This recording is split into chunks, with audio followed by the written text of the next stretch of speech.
ఆయనకు ఇష్టలుగా మనం ఉండాలి అంటే ఆయన త్రోవలలో మనం నడవాలి.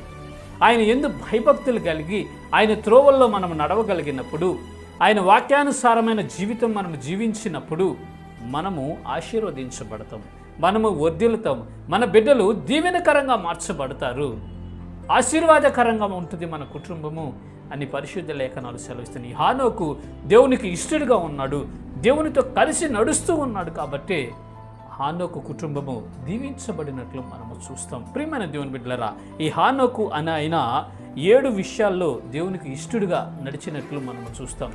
7 విషయాల్లో దేవునికి ఇష్టడుగా నడిచాడు. ఏంటంటే మొట్టమొదటిగా మనం చూస్తే ఆలోచనల్లోనూ ఉద్దేశంలోనూ ఇష్టంలోనూ దేవునికి ఇష్టడుగా నడిచాడంటండి హానోకు. ఆలోచనల్లో, ఉద్దేశాల్లో, ఇష్టాలలో, కోరికలలో దైవ చిత్తానుసారంగా నడుచుకోవాలి.